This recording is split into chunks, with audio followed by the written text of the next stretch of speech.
Scotland is considered among the world's most beautiful countries. And with views like this, it's easy to understand why. Unfortunately, this prepossessing land has given birth to some truly depraved and evil people.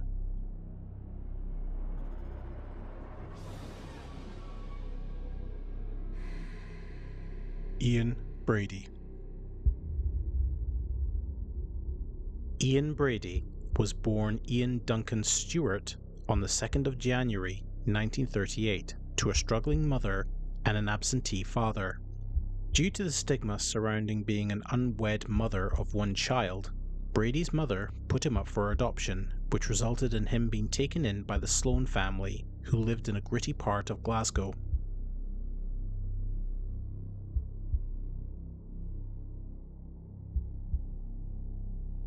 Even at an early age, hints to Brady's sadistic future were on display when at 10 years old he began engaging in zoo sadism, torturing and killing various animals in a particularly brutal manner.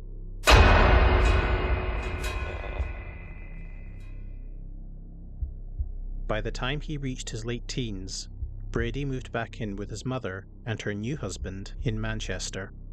By then he had pivoted toward more traditional crimes like housebreaking and theft. So much so that he accumulated an extensive rap sheet before he even reached his 20s. After spending some time in Borstal, which was basically a prison for young offenders, Brady got an office job in a chemical distribution company, which is where he first met Myra Hindley, a woman who had her own fair share of issues. The two would eventually become a couple, even though it seemed that Hindley was more invested than Brady, at least early on anyways. Their relationship would later gain infamy when they would later proceed to commit a series of murders that would become known worldwide as the infamous Moors murders.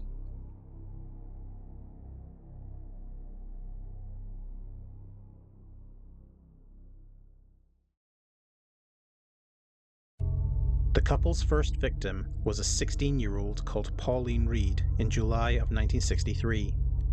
Hindley was already familiar with Reed, which is very fucked up considering what she would later end up doing to the poor girl, and if nothing else, it gives a glimpse into Hindley's own twisted psyche. After pulling up beside her in a van, Hindley offered to give Reed a lift to a local dance. After getting in, Hindley asked for Reed's help with finding a lost glove on Saddleworth Moor, to which Reed graciously agreed to do, with Brady following them on his motorcycle. While at the location, Brady then proceeded to sexually assault Reed and slit her neck, almost decapitating her. Brady then proceeded to dig a shallow grave and buried Reed's body on the moor.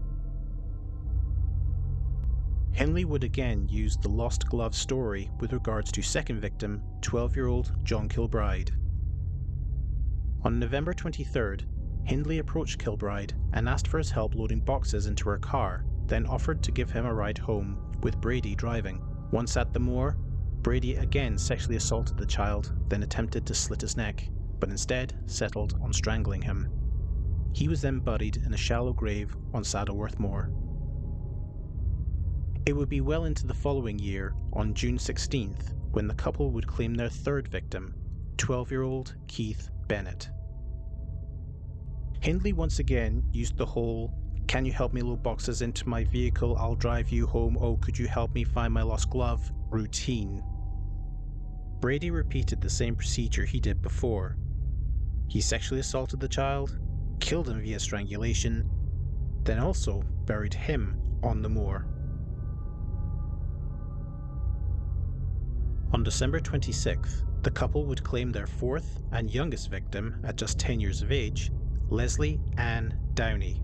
After kidnapping her from a fun fair and then taking her back to the couple's home, Brady and Hindley took photos of Downey naked before she was sexually assaulted, then strangled to death by Brady.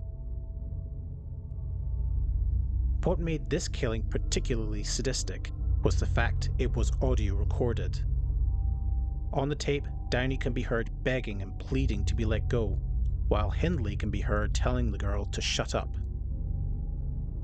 This recording was over 16 minutes long.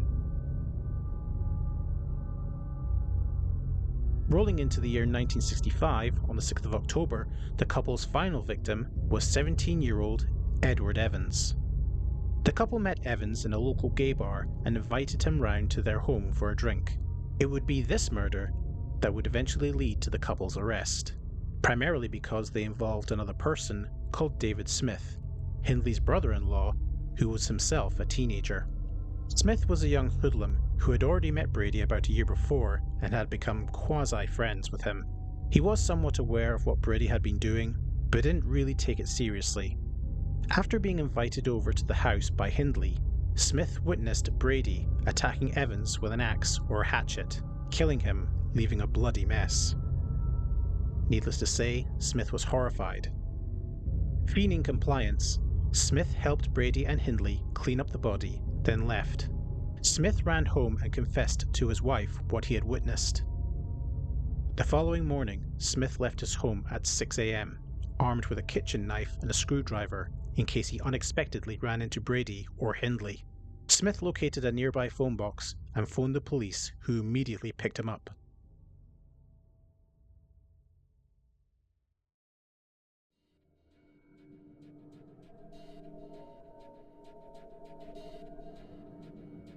The police raided Brady and Hindley's Wardlebrook Avenue home to find Evans' body in an upstairs bedroom that had been locked.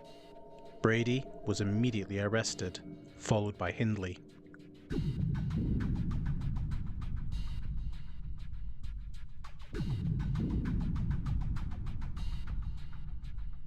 After a proper search of the property and a nearby train station, police recovered 2 suitcases containing various pieces of evidence, such as clothing and books belonging to the missing children, as well as indecent photos of Downey and the audio tape of her pleading for her life.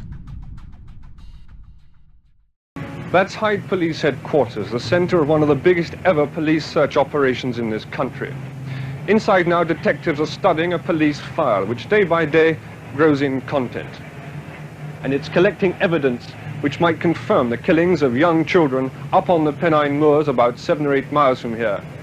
And police have taken away from the left luggage department at Manchester Central Station 2 suitcases. All of this led to a full sweep of the Saddleworth Moor, where police found the shallow graves of 2 of the slain children, Kilbride and Downey.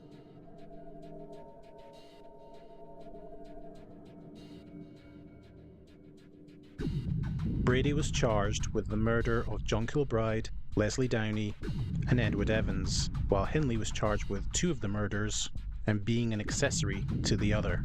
They both went to trial and were found guilty on all charges. It should be noted that even after the verdicts, both Brady and Hindley showed no remorse for their crimes. For them, the senseless killing of innocent children was a matter of pure indifference. Both were sentenced to life in prison. But what of the fate of the 2 other missing children?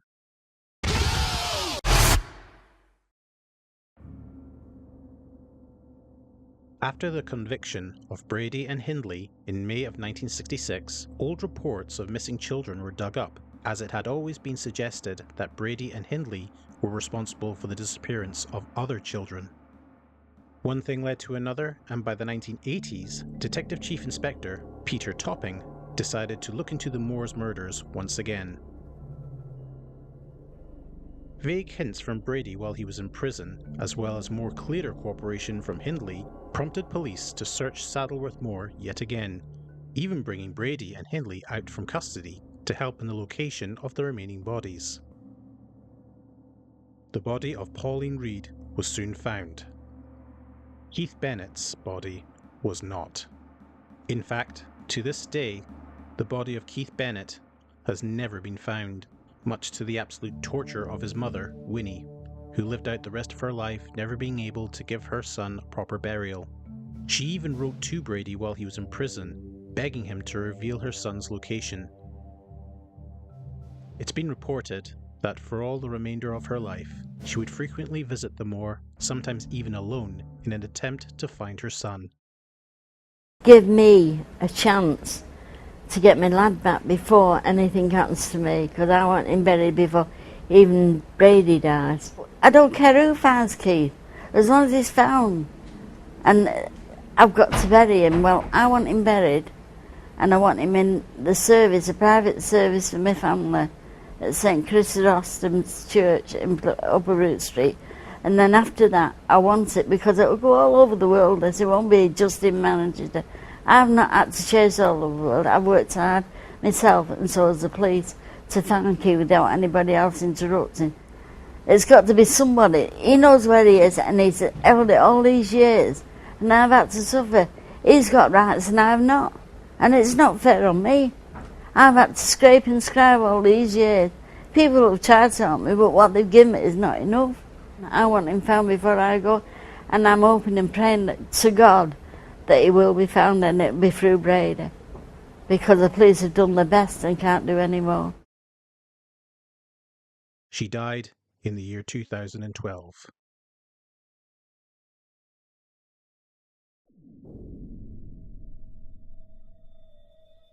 Meanwhile, in regards to the fate of the sick, murderous couple, Hindley was sentenced to Holloway Prison before being moved to Durham Prison, where she met Rose West, wife of Fred West, who both murdered 9 people throughout the 70s and 80s.